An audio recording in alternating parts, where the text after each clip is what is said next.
Pemirsa, Sindo siang kita awali dengan informasi kereta bandara menabrak truk di perlintasan kereta di dekat stasiun Polris pada pagi tadi. Perjalanan KRL Tangerang Duri dihentikan sementara, kereta di bandara pun tabrak truk. Kecelakaan melibatkan kereta bandara di perlintasan kereta dekat stasiun Polris Tangerang, Banten. Kereta dengan rangkaian INKE A203 bertabrakan dengan sebuah truk yang melintas. Akibatnya kereta bandara anjlok dari rel dan juga kabel listrik aliran atas terputus sehingga mengganggu perjalanan kereta.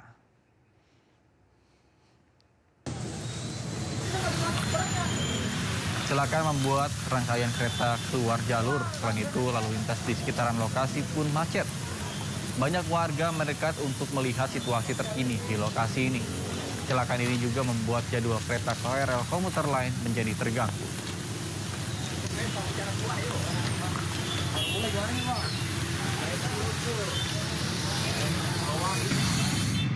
Sementara petugas terjun ke lokasi untuk mengecek kondisi kereta dan juga melakukan evakuasi kepada penumpang. Tidak ada korban jiwa dalam peristiwa ini. Kemudian KAI Komuter Lain juga menyediakan transportasi pengganti bagi penumpang yang hendak melanjutkan perjalanan ke bandara. Nabrak kontainer.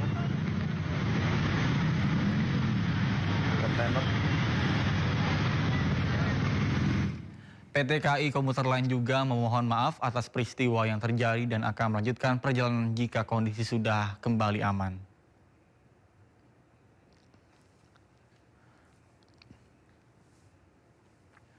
Pemirsa, warga di kawasan Krayan, Kabupaten Nunukan, Kalimantan Utara digegerkan dengan pesawat jatuh di area pegunungan. Pesawat jatuh merupakan maskapai pengangkut BBM milik Pelita Air.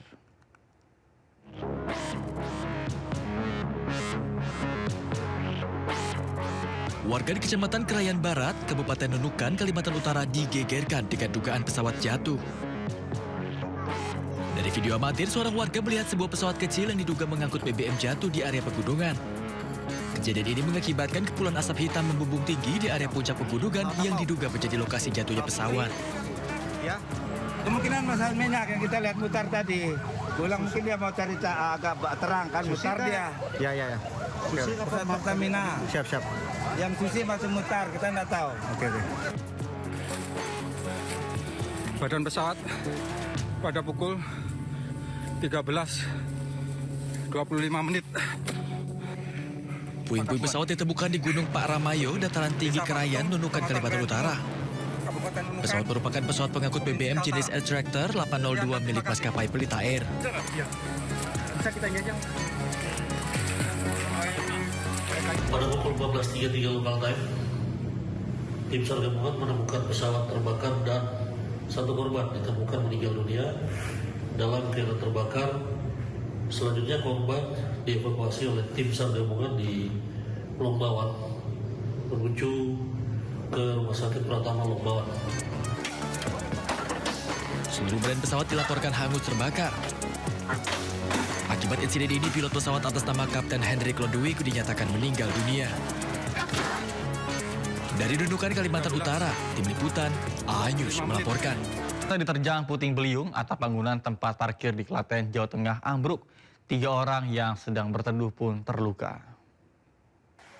Ini parkiran ya roboh, persis depan SGM. Usai hujan deras yang disertai angin kencang di Kabupaten Klaten, Jawa Tengah, sejumlah bangunan roboh. Salah satunya adalah sebuah tempat parkir mes pengemudi di Desa Kemudo, Prambanan. 3 orang yang tengah berteduh tertimpa reruntuhan bangunan dan juga terluka. Selain itu, 20 kendaraan pun rusak. BPBD Kabupaten Klaten menghimbau kepada warga agar lebih waspada saat cuaca buruk.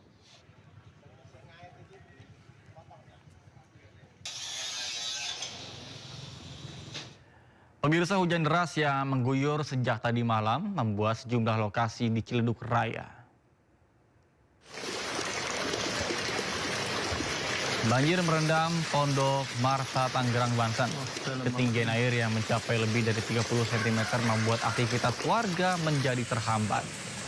Banjir terjadi akibat hujan deras yang mengguyur sejak malam tadi.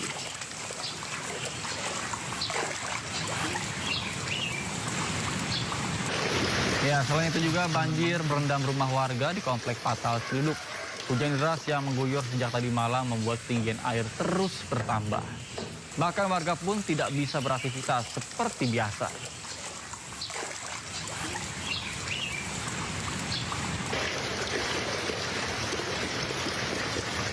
Pemirsa, akibat angin puting beliung, sebuah pohon tumbang dan 7 rumah warga di Tanjung Priuk, Jakarta Utara rusak parah pada dini hari tadi.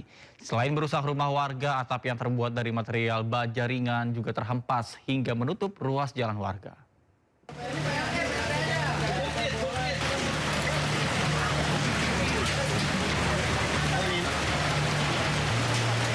Atap rumah warga yang terbuat dari material baja ini roboh hingga menutup akses jalan warga usai dilanda angin kencang di Jalan Swasembada, Tanjung Priuk, Jakarta Utara.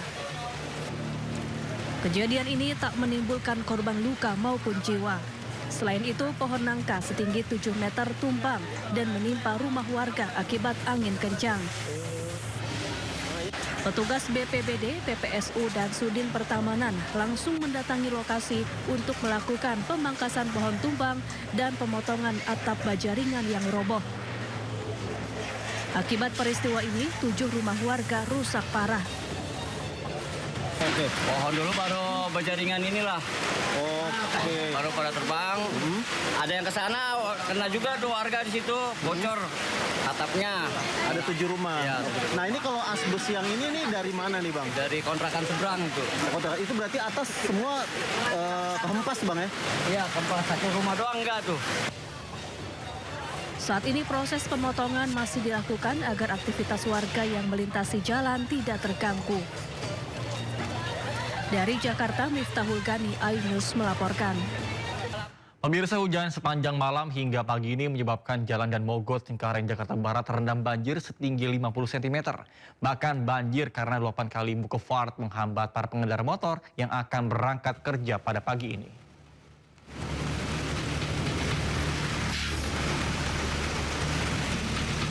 Pagi tadi, satu persatu pengendara motor mengalami mogok setelah nekat melintasi banjir di Jalan dan Mogot Cengkareng, Jakarta Barat. Mau tidak mau, para pengendara motor harus melewati banjir demi tiba tepat waktu di tempat kerja. Ketinggian debit air pun mencapai 50 cm. Banjir kali ini disebabkan hujan yang turun sepanjang malam hingga pagi ini akibat air kali Bukefart meluap dan merendam jalan utama. Kondisi ini tentu menimbulkan kekhawatiran bagi pengguna jalan, terutama bagi mereka yang berencana beraktivitas di sekitar wilayah Jakarta Barat. Genangan air tidak hanya menghambat laju kendaraan, tetapi juga meningkatkan risiko kecelakaan lalu lintas. Mogok dari mana tadi Pak?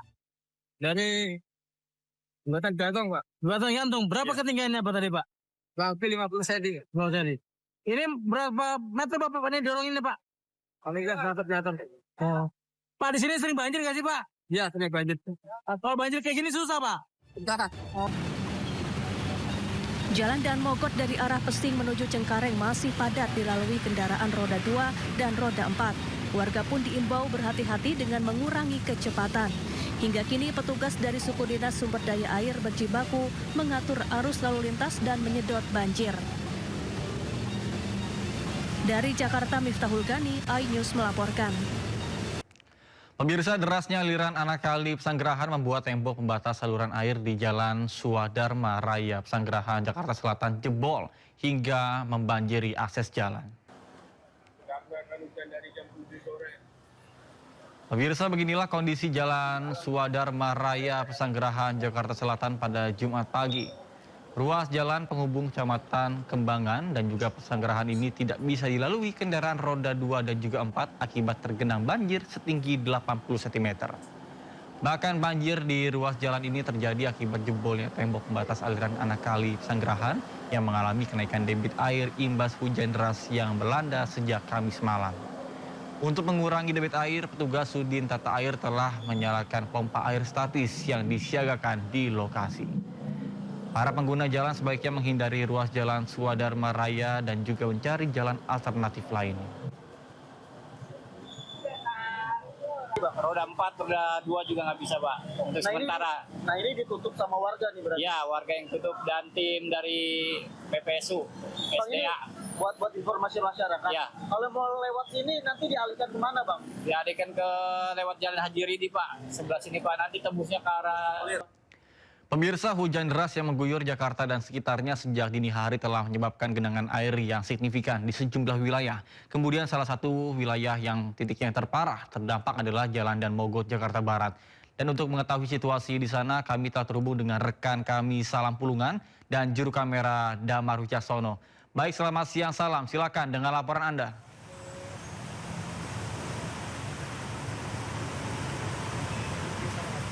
Ya, Nata dan juga pemirsa, hujan deras yang mengguyur Jakarta sejak semalam ini membuat sejumlah wilayah terendam banjir. Salah satunya di tempat kami melaporkan saat ini yang berada di kawasan Jalan Dan Mogot di Jakarta Barat, di mana di titik kami melaporkan saat ini untuk ketinggian air ini masih mencapai 20 sampai 40 cm. Namun titik yang terparah terjadi pada jalur pedestrian atau jalur pejalan kaki di tempat kami melaporkan saat ini yang ada di sebelah kiri saya, di mana untuk ketinggian airnya di jalur pedestrian ini bahkan masih mencapai 40 cm, sehingga ini menyulitkan dari warga untuk bisa beraktivitas jalan kaki ataupun juga untuk melintasi ke jembatan penyeberangan orang ini. Dan memang tidak hanya itu, banjir di sini juga turut merendam sebagian jalur yang ada di sepanjang jalur Jalan Dan Mogot di sini, di mana kendaraan ini hanya bisa melintasi di bagian kanan lajur saja, maupun juga ini pada akhirnya kendaraan mau tidak mau baik itu roda 2 ataupun juga roda 4 ini saat ini diperbolehkan untuk bisa melintasi di jalur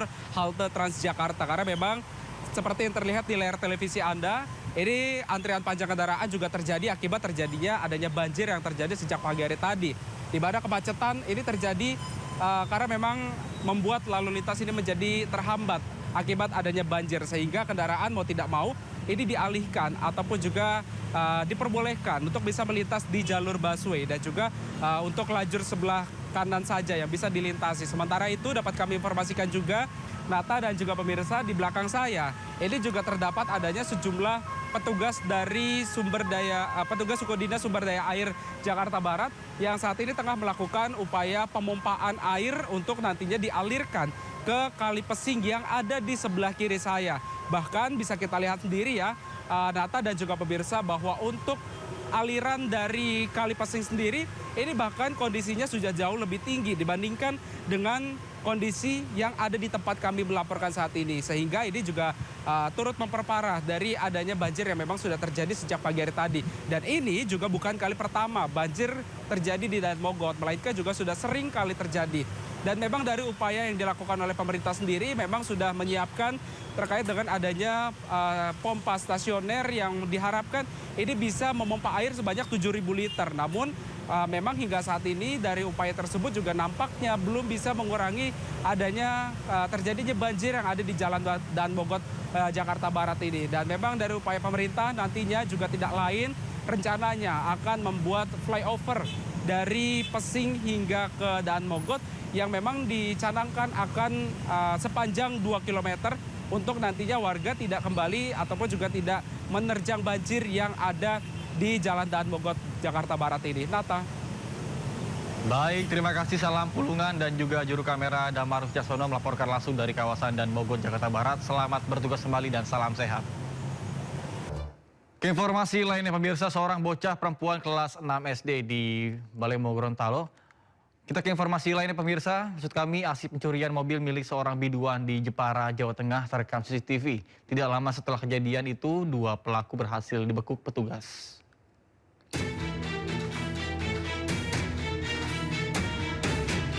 Terekam kamera pengawas aksi pencurian mobil milik seorang biduan asal desa Slagi, Jepara, Jawa Tengah saat dini hari. Pelaku terlebih dahulu membuka pintu pagar rumah hingga membawa kabur mobil. Sebelumnya, pelaku juga masuk ke dalam rumah dengan mencongkel jendela. Pelaku berhasil mengambil kunci mobil serta 4 ponsel. Aksi pelaku berjalan mulus tanpa terdengar korban yang tengah terlelap tidur di dalam kamar. Tak berselang lama, polisi berhasil menangkap pelaku berinisial RK 45 tahun di wilayah Pemalang. Petugas mengetahui keberadaan pelaku melalui GPS yang terpasang di dalam mobil. Dalam kamar saya, kamar utama itu kan tujuannya memang mencari kunci mobil ya, mengambil kunci, kemudian melihat HP yang tergeletak itu sambil membawa HP, kemudian keluar menuju ke depan garasi. Kini pelaku dijerat pasal 447 Undang-Undang Nomor 1 Tahun 2023 tentang pencurian dengan pemberatan dengan ancaman hukuman hingga 9 tahun penjara. Dari Jepara, Jawa Tengah, Alip Sutarto, iNews melaporkan. Pemirsa, puluhan warga desa Bira Tengah, Sampang, Jawa Timur melaporkan dugaan penipuan dan investasi bodong yang dilakukan oleh dua perempuan bersaudara. Bahkan kasus ini menyebabkan kerugian hingga puluhan miliar rupiah.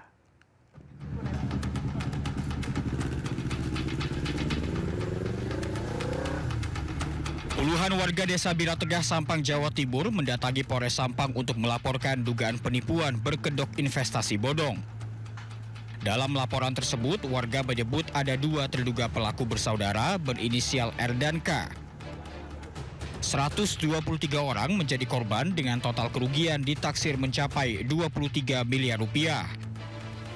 Para korban telah menyerahkan uang dalam bentuk tunai hingga emas perhiasan. Investasi yang ditawarkan oleh terduga pelaku disebut berkaitan dengan usaha material semen dan produk skincare. Para korban nantinya dijanjikan keuntungan sebesar 15% dari nilai investasi, namun dalam perjalanannya, keuntungan yang dijanjikan ternyata tidak sesuai dengan kesepakatan awal.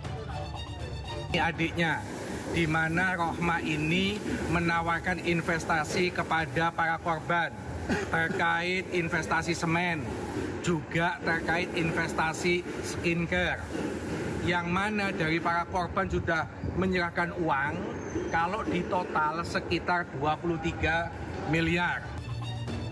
Hingga saat ini polisi masih mendalami laporan para korban dan mengumpulkan keterangan untuk menentukan langkah hukum. Untuk masalah laporannya terkait tindak pidana apa, sekarang masih dalam pemeriksaan oleh penyidik. Jadi rekan-rekan media mohon bersabar.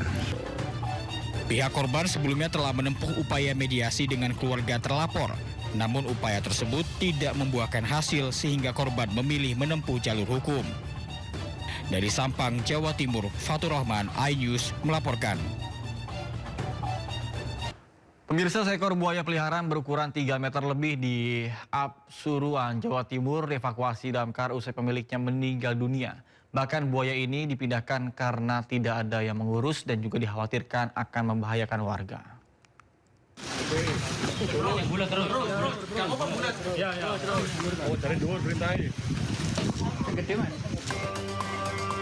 Warga lingkungan Kasembon RW 4 Tretes, Kelurahan Prigen, Pasuruan dibuat heboh dengan evakuasi seekor buaya berukuran 3,3 meter. Warga bersama damkar harus berjibaku dan ekstra waspada karena reptil tersebut terus melawan dan membahayakan keselamatan. Belum.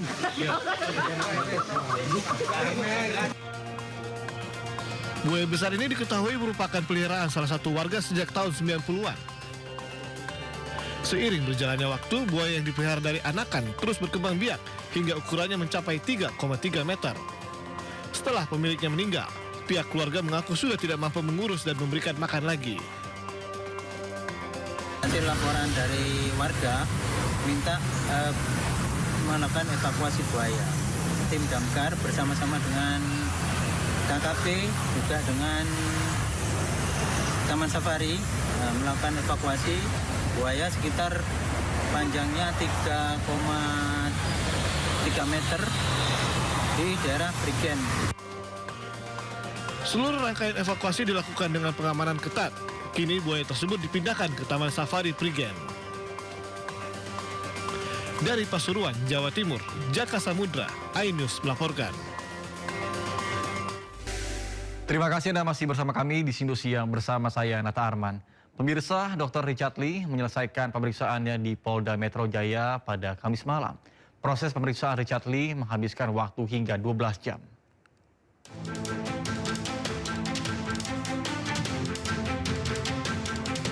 Dr. Richard Lee telah selesai diperiksa sebagai tersangka oleh Ditreskrimsus Polda Metro Jaya. Diperiksa sejak pukul 11 hingga pukul 23, Richard Lee mengaku memberikan penjelasan sejujurnya ke polisi. Ditanya seputar produknya, Richard Lee mengaku telah menegaskan bahwa produknya dijual secara legal dan sesuai petunjuk BPOM. Sebelumnya influencer yang sekaligus pengusaha ini memenuhi panggilan Polda Metro Jaya untuk diperiksa sebagai tersangka. Datang bersama kuasa hukumnya, Richard diperiksa sebagai tersangka dugaan pelanggaran perlindungan konsumen terhadap produk kecantikannya. Saya menghargai hasil dari pra-peradilan dan hari ini dengan sikap kooperatif saya datang untuk memenuhi kewajiban saya sebagai warga negara yang baik. Saya sudah siap memberikan keterangan sejelas-jelasnya dan sejujur-jujurnya tentang produk yang saya jual. Semua produk yang saya jual legal dan BPOM dan diproduksi sesuai dengan ketentuan yang berlaku. Saya belum pernah menjual produk yang tidak berizin dan berpotensi untuk membahayakan masyarakat. Secara pribadi yang buat saya sedih, konflik ini melibatkan 2 orang dokter, 2 orang sejawat, 2 orang yang profesinya sama-sama menjual skincare yang berakhir dengan saling lapor dan sama-sama jadi tersangka. Secara pribadi saya jujur, saya sedih dan malu akan hal itu. Richard Lee mengaku sedih dan prihatin karena kasus ini melibatkan sesama dokter yang sering lapor dan sama-sama menjadi tersangka. Dari Jakarta, Tim Liputan, iNews melaporkan. Sebelumnya, hakim menolak gugatan pra-peradilan Dr. Richard Lee. Akibatnya, Richard Lee tetap berstatus sebagai tersangka kasus dugaan pelanggaran perlindungan hak konsumen.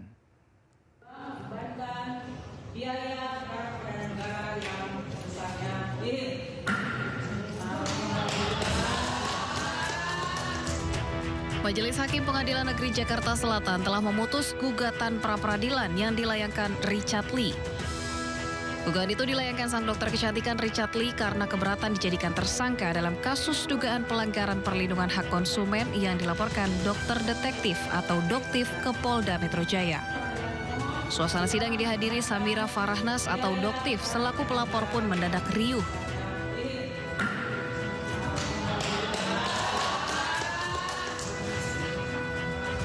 Di depan ruang sidang, Doktif melakukan sujud syukur usai gugatan Richard Lee ditolak.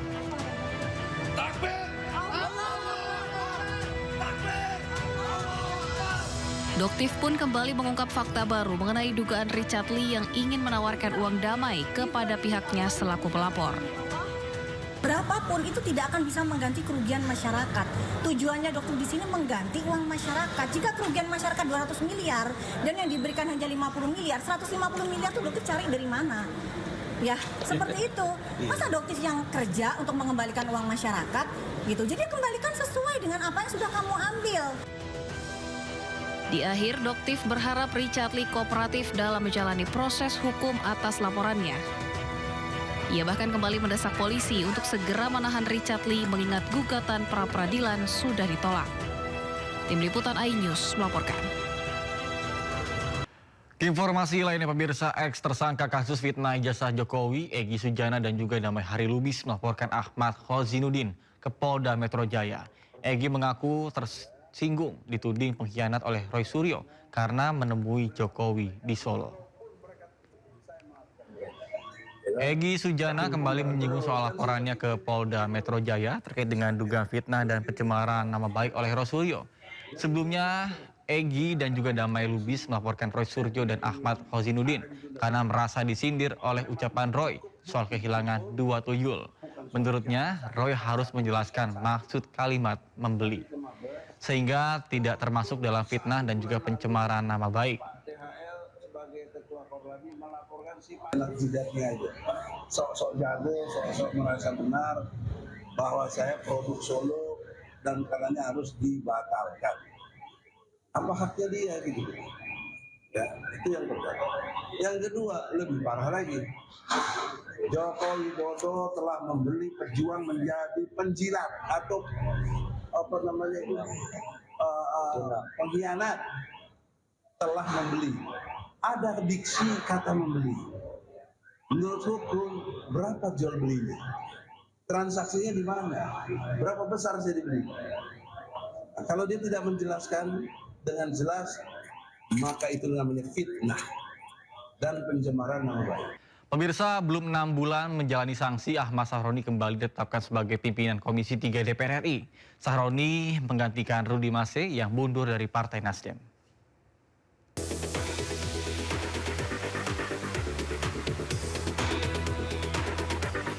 Setelah sempat dicopot dari jabatannya usai pernyataannya yang kontroversial, Ahmad Sahroni kembali jadi pimpinan Komisi 3 DPR.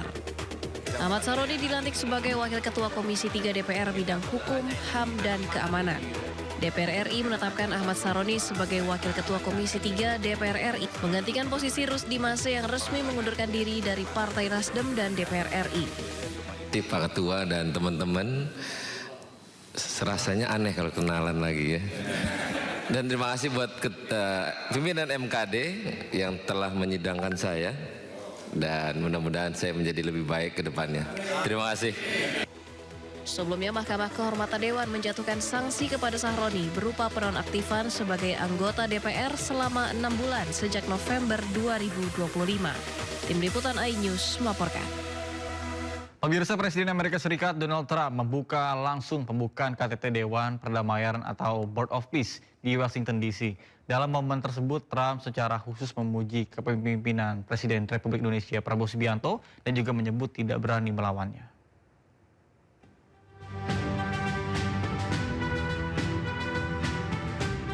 Presiden Republik Indonesia Prabowo Subianto menghadiri rapat perdana Board of Peace penanganan Gaza yang diinisiasi Presiden Amerika Serikat Donald Trump di Washington DC, Amerika Serikat.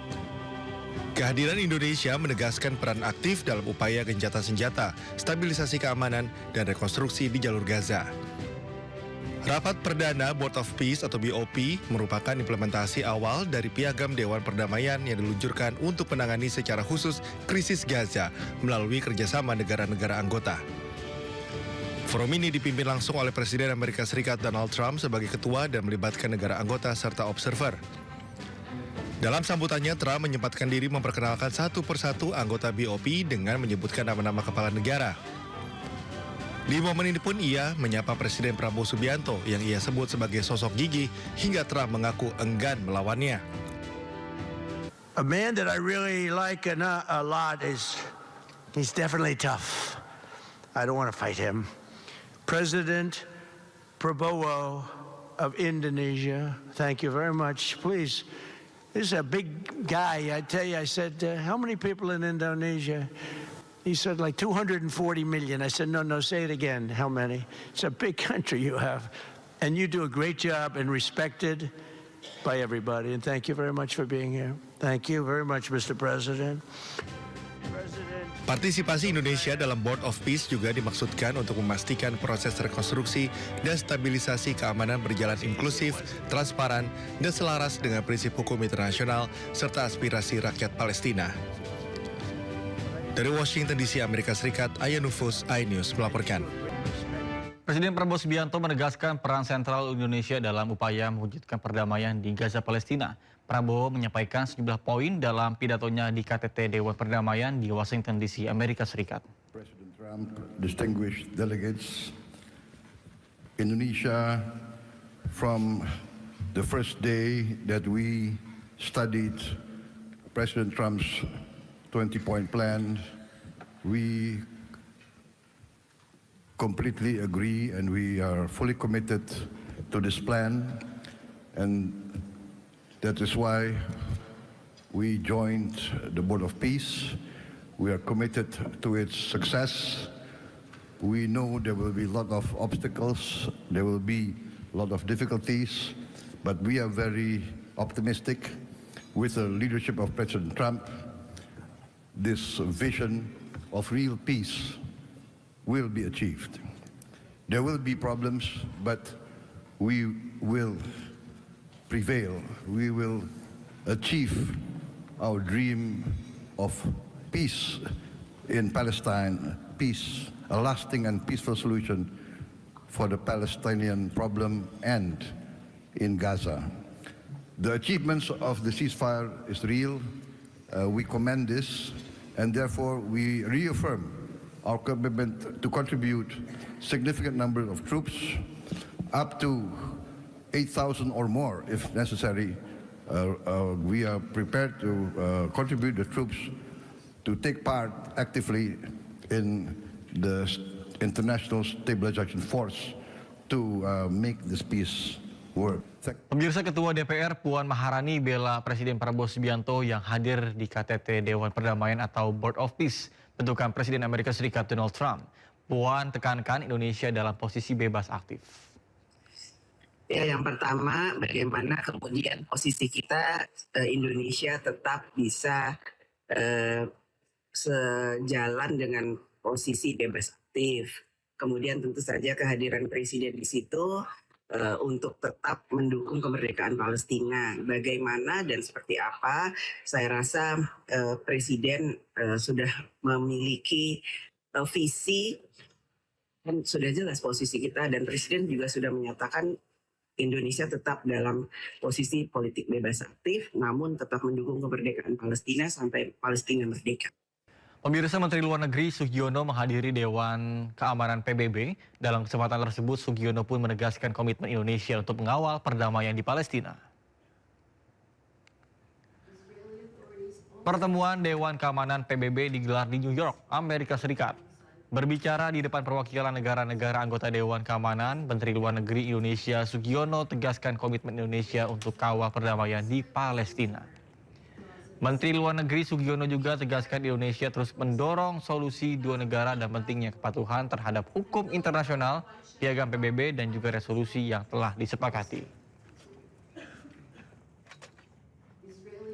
The Council must ask itself, how can we speak of peace while actions that make peace impossible continue unchecked?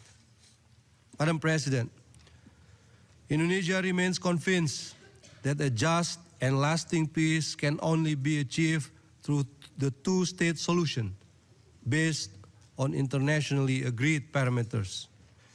Indonesia will carry this message to the inaugural Board of Peace meeting tomorrow, and our engagement there will remain fully consistent with UN Charter and principles of multilateralism.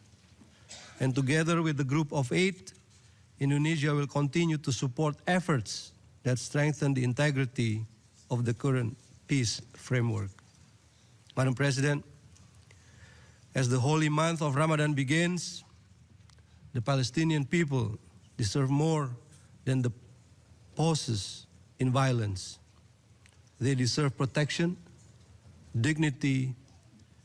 Pemirsa, Partai Perindo resmi menunjuk Ahmad Zazuli sebagai Ketua DPW Partai Perindo Jawa Timur dan Bagus Priyozatmiko sebagai Sekretaris DPW Perindo Jawa Timur.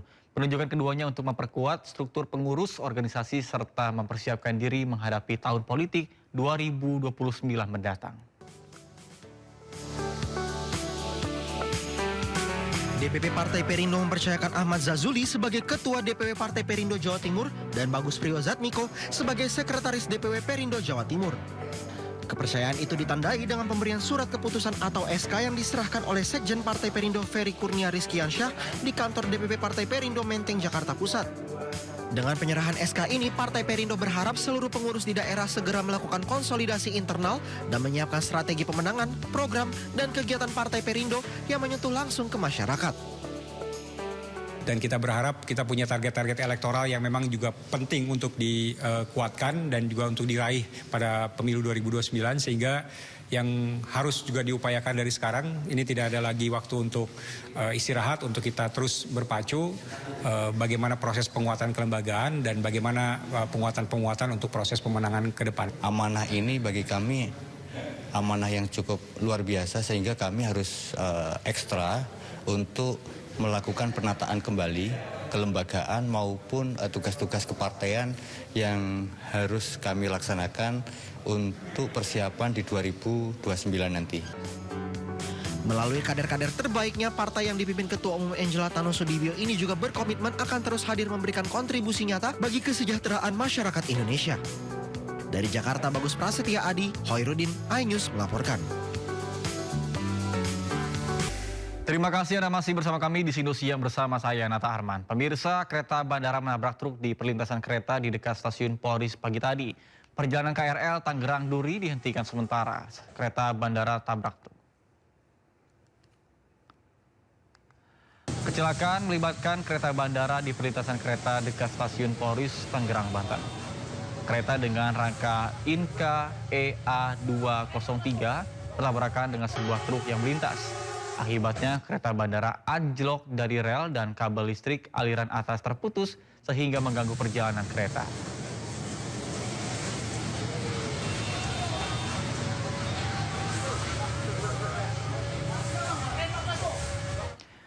Pemirsa, untuk mengetahui situasi terkini terkait dengan kecelakaan yang melibatkan kereta bandara dengan truk di Tangerang, Banten, kami sudah terhubung dengan rekan Amrina Rida dan juga juru kamera Rama Romadona di lokasi.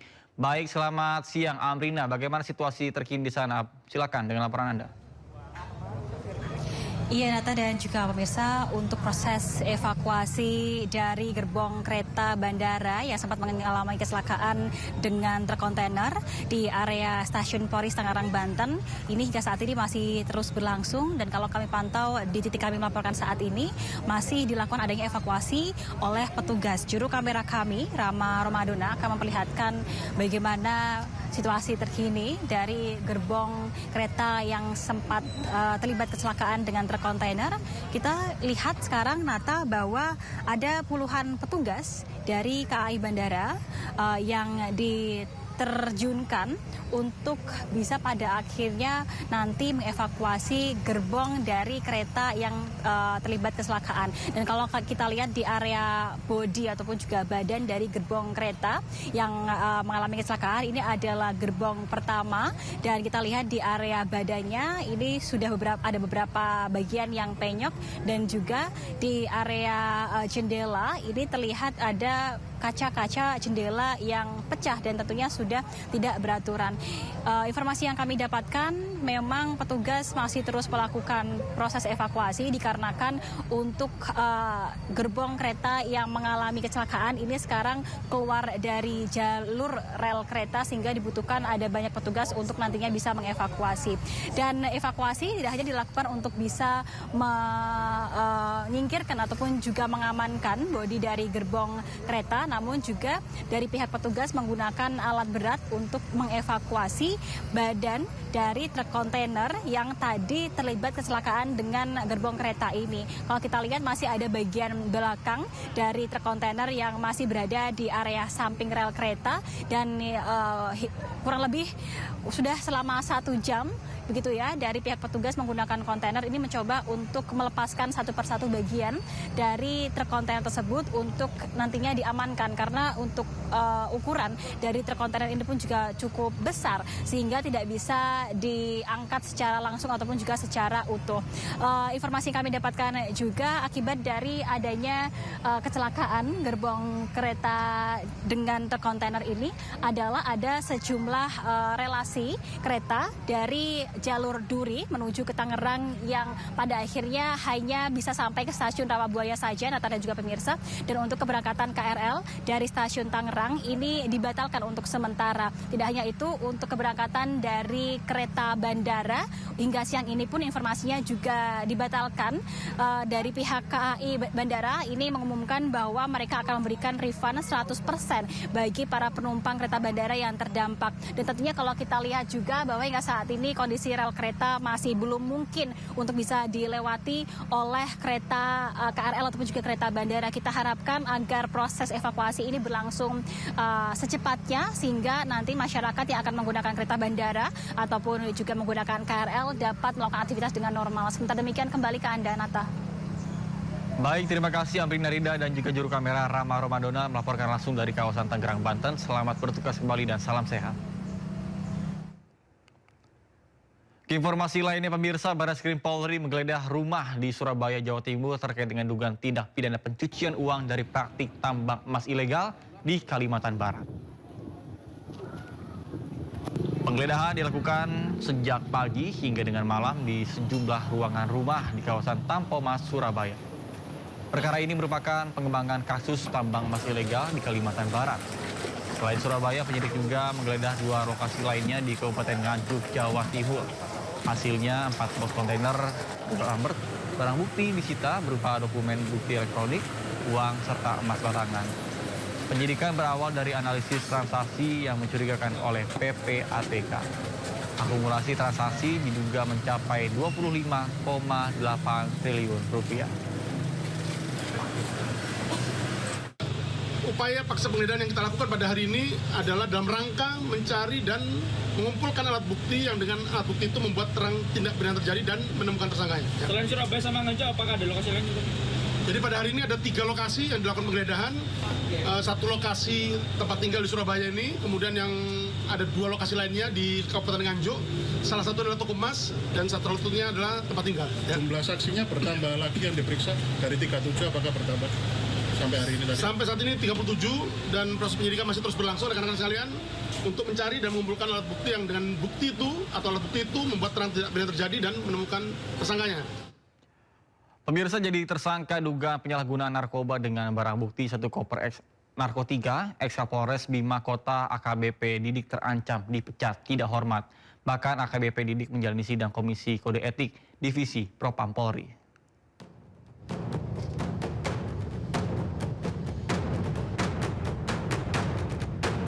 Dikawal ketat, Ex-Kapolres Bima Kota AKBP Didik tertunduk sebelum masuk ruang sidang etik Propam Polri Mabes Polri Jakarta Selatan Kamis pagi.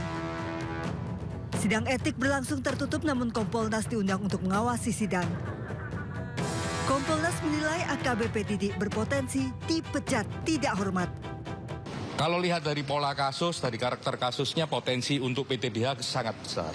Cepat kayak begini, yang mendalam dan koordinasi antara kami dan Propam, ya, dan memastikan kerja-kerja profesional mereka, kami yakin nanti sanksi yang akan diambil adalah sanksi yang paling maksimal.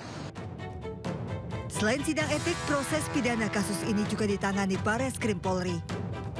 Tidak berhenti di AKBP Didik, polisi tengah menyelidiki jaringan narkoba ex-Kapolres Bima Kota.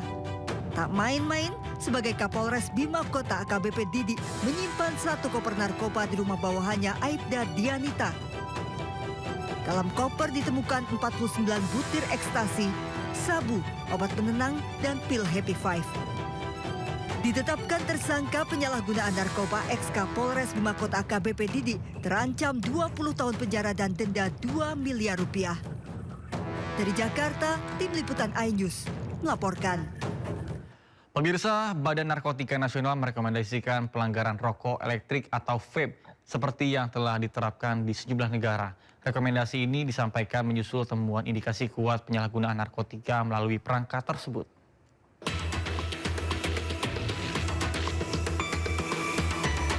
Badan Narkotika Nasional ungkap temuan terkait peredaran rokok elektrik atau vape yang mengandung zat narkotika jenis baru termasuk etomidate, obat bius cair.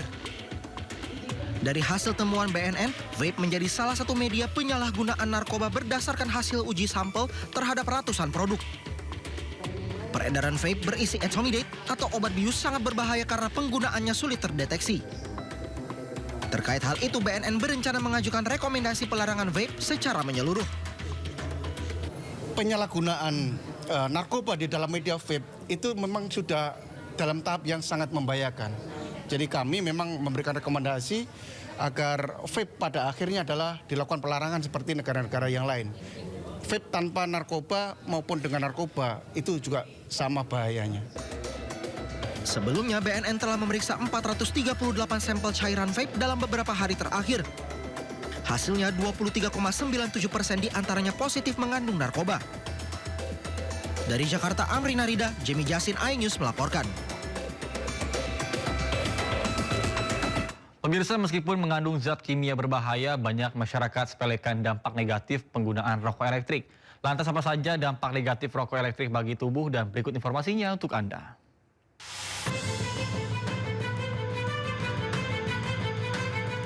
Pertama, kerusakan paru-paru.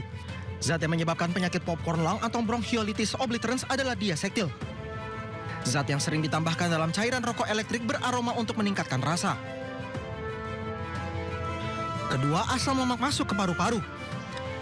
Pneumonia lipoid terjadi karena menghirup minyak yang terdapat dalam cairan rokok elektrik yang memicu respons inflamasi atau peradangan di paru-paru. Lalu ketiga, ketergantungan nikotin.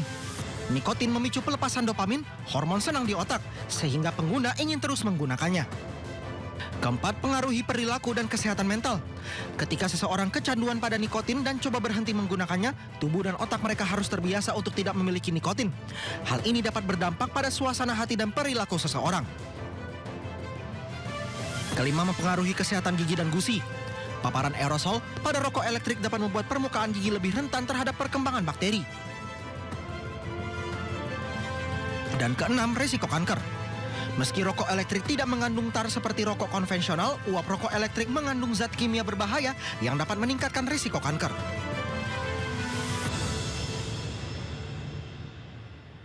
Pemirsa, informasi lainnya, sidang lanjutan kasus dugaan peredaran narkotika yang menjerat aktor Ahmad Zoni kembali digelar. Bahkan kali ini jaksa penuntut umum hadirkan 2 orang saksi verbalisan.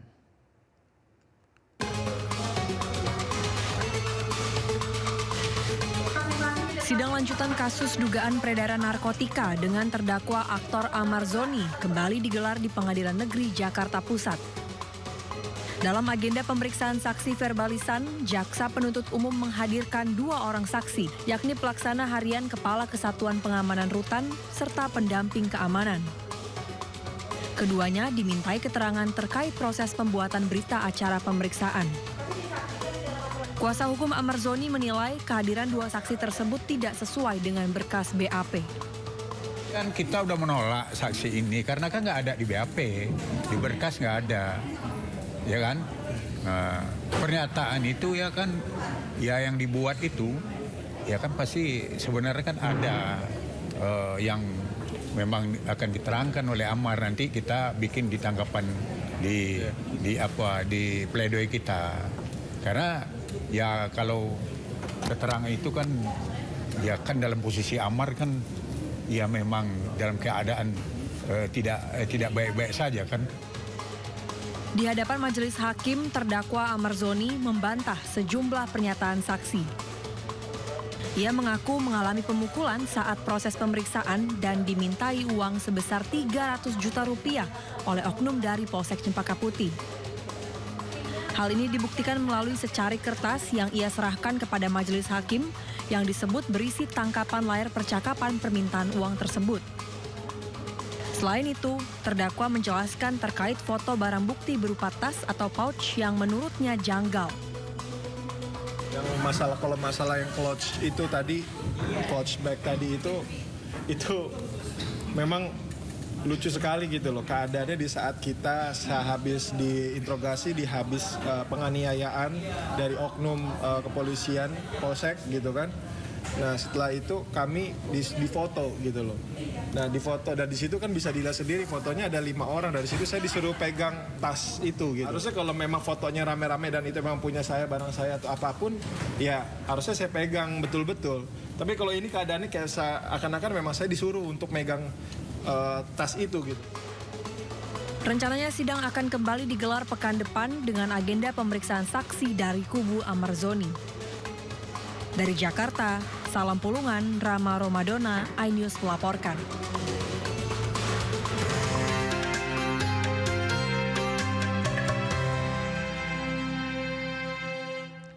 Informasi lainnya pemirsa, suasana Ramadan mulai terasa di ibu kota Nusantara. Ribuan jemaah dari berbagai daerah di Kalimantan Timur memadati Masjid Negara IKN untuk melaksanakan sholat tarawih bersama.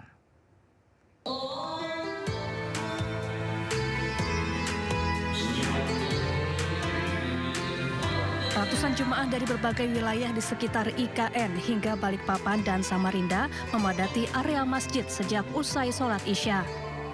Mereka datang untuk mengikuti rangkaian ibadah tarawih di masjid yang menjadi simbol peradaban baru di ibu kota negara ini. Tahun ini Masjid Negara IKN yang berdiri megah di kawasan inti pusat pemerintahan Nusantara untuk pertama kalinya menggelar sholat tarawih. Diharapkan kehadirannya tak hanya menjadi ikon arsitektur, namun juga menjadi pusat syiar Islam serta penguatan nilai-nilai spiritual di tengah pembangunan ibu kota Nusantara. Kalau di sini mungkin karena masjidnya baru, jadi vibes-nya masih kerasa masih new banget, terus juga jadi ada giroh semangat gitulah buat ngelakuin ibadah. Rasanya kayak wow, ternyata keren juga ya hasilnya masjid ini, kayak untuk bangunannya luas, terus juga indah, dari luarnya juga keren gitu, seperti itu. Rasanya happy sih pastinya. Masjid Negara IKN memiliki daya tampung hingga sekitar 6.000 jemaah, baik di area dalam maupun pelataran. Selain jemaah umum, sejumlah pegawai otorita dan pekerja proyek IKN turut melaksanakan ibadah bersama. Dari Ibu Kota Nusantara, Kalimantan Timur, Mukbin Aziz, iNews melaporkan.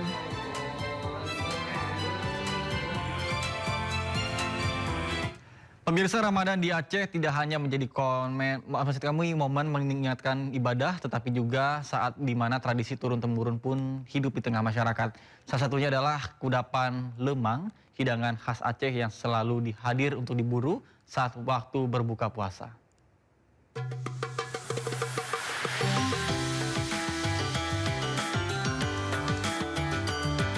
Asap tipis mengepul perlahan di sudut desa Lamdingin, Kecamatan Kuta Alam, Banda Aceh.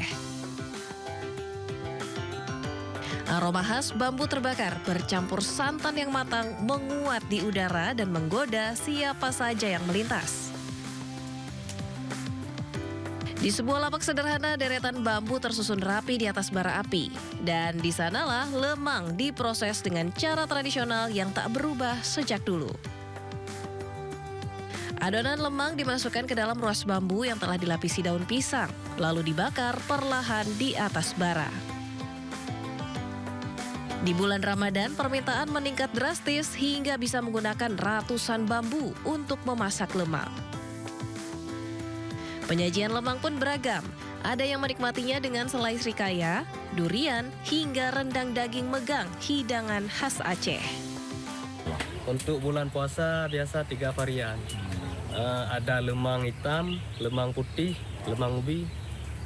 Dalam sehari bisa menghabiskan berapa sak, Bang? Dalam sehari bisa menghabiskan 5 sak atau 4 sak.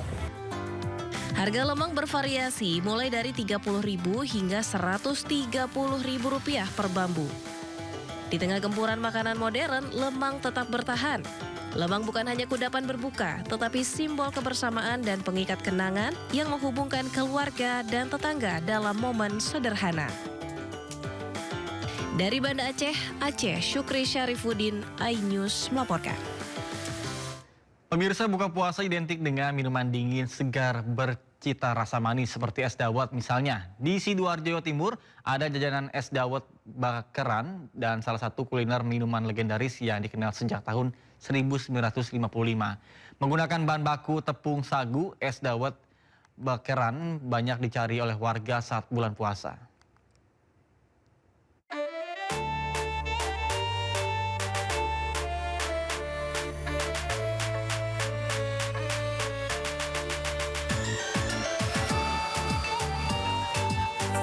Tidak lengkap rasanya kalau berbuka puasa tanpa minuman yang manis. Setelah seharian menahan dahaga, es dawet bisa membantu menghilangkan dahaga.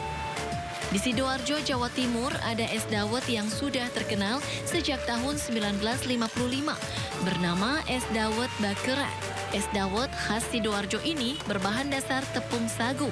Berbeda dengan dawet pada umumnya yang berbahan dasar tepung beras. Es dawet bakeran ini sudah dijual secara turun-temurun dan selalu dicari warga saat bulan Ramadan sebagai menu minuman untuk berbuka puasa.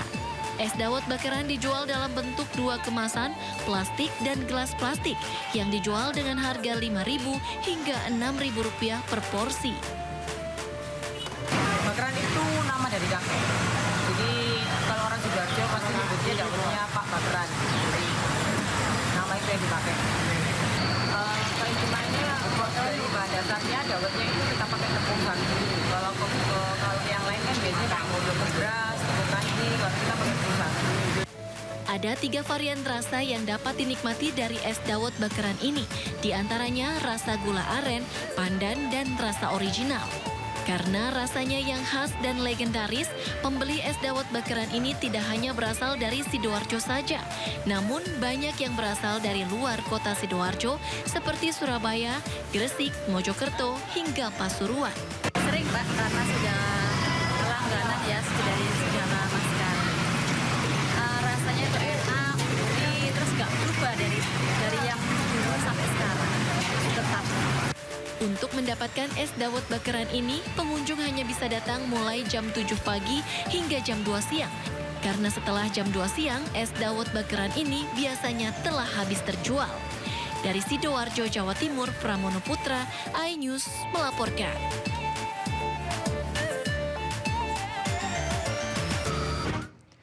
Pemirsa, selanjutnya kami akan mengajak Anda untuk mengetahui pantauan lalu lintas pada hari ini di sejumlah wilayah melalui pantauan CCTV dari Korlantas Polri. Dan kita akan bergabung dengan Brigadir Aniza di studio NTMC Polri. Baik, selamat siang Brigadir Aniza. Bagaimana pantauan lalu lintas dari sejumlah titik melalui pantauan CCTV di wilayah Indonesia? Silakan. Ya baik, terima kasih Nata dan juga selamat siang pemirsa. Saya Brigadir Anissa dari NTMC Polri kembali hadir untuk mengupdate bagaimana kondisi arus lalu lintas terkini dari pantauan CCTV Korlantas Polri. Untuk itu langsung saja kita memantau ke CCTV yang pertama yang ada di kawasan Jembatan Layang Mampang, Jakarta Selatan. Bisa kita saksikan bersama di layar kaca Anda situasi arus lalu lintas pada siang hari ini. Di jalur flyover arah tendean yang akan mengarah ke Pancoran masih terpantau relatif lancar. Dan untuk arus lalu lintas di jalur arteri arah Pancoran yang akan mengarah ke Kuningan juga pada siang hari ini masih terpantau dalam keadaan ramai dan lancar. Begitupun untuk arus lalu lintas di jalur tol arah Pancoran yang akan mengarah ke Kuningan. Begitupun untuk arah sebaliknya pada siang hari ini masih terpantau dalam keadaan ramai namun tetap lancar. Kami himbau bagi para pengendara untuk tetap berhati-hati serta untuk selalu berkonsentrasi saat berkendara. Berikutnya kita akan bergeser ke kawasan CPO Senayan Barat. Arus lalu lintas dari Gatot Subroto yang akan mengarah ke Selipi terpantau masih dalam keadaan ramai dan lancar. Namun terlihat adanya peningkatan volume kendaraan pada siang hari ini, yaitu dari arah Semanggi yang akan mengarah ke Kuningan ataupun Cawang. Kami himbau bagi para pengendara untuk tetap berhati-hati, menjaga jarak aman, serta untuk selalu menggunakan sabuk keselamatan. Dan juga untuk kendaraan roda 2 untuk selalu menggunakan helm berstandar SNI guna keamanan dan juga keselamatan. Masih di kawasan DKI Jakarta, kita akan beralih ke kawasan Jakarta Timur, tepatnya di kawasan Simpang Cempaka Putih. Arus lalu lintas dari Cempaka Putih yang akan mengarah ke Pulau Gadung, Tanjung Priuk maupun Cawang. Untuk siang hari ini terpantau relatif lancar, ketersendatan hanya menjelang traffic light saja. Selepasnya masih terlihat 100 meter ke belakang antrian kendaraan. Namun kami himbau bagi para pengendara untuk tetap berhati-hati serta menunggu antrian traffic light tepat di belakang garis stop. Dan dari arah sebaliknya untuk siang hari ini masih terpantau dalam keadaan relatif lancar. Dan untuk yang terakhir kita pantau bagaimana kondisi arus lalu lintas yakni di kawasan exit tol Bekasi Barat. Arus lalu lintas dari gerbang tol Bekasi Barat yang akan mengarah ke kawasan Pekayon, Kalimalang maupun Jalan Ahmad Yani masih terpantau lancar. Namun terlihat dominasi kendaraan angkutan berat pada siang hari ini. Kami menghimbau bagi para pengendara untuk tetap berhati-hati, menjaga jarak aman serta menghindari blind spot guna keamanan. Dan untuk dari arah Pekayon menuju Kalimalang, Jalan Ahmad Yani maupun gerbang tol Bekasi Barat juga pada siang hari ini masih terpantau relatif lancar. Kami himbau bagi para pengendara untuk tetap berhati-hati serta khususnya untuk kendaraan roda 2 untuk tidak memutar balik di kawasan ini dan juga untuk selalu menggunakan helm berstandar SNI guna keamanan dan juga keselamatan. Dan kami mengimbau bagi para pengendara sebelum Anda melakukan perjalanan untuk selalu mengecek kembali, pastikan kelengkapan surat-surat kendaraan Anda dan juga pastikan kendaraan Anda dalam keadaan yang layak. Untuk mengupdate bagaimana kondisi arus lalu lintas terkini ataupun juga mengupdate seputar informasi NTMC Korlantas Polri, Anda dapat mengunjungi website kami di korlantas.polri.go.id atau juga dapat melalui Instagram kami di korlantas.ntmc. Itulah informasi pada siang hari ini dan silakan kembali ke Nata di studio. Baik, terima kasih Brigadir Aniza melaporkan langsung dari studio NTMC Polri Jakarta. Selamat bertugas kembali dan salam presisi.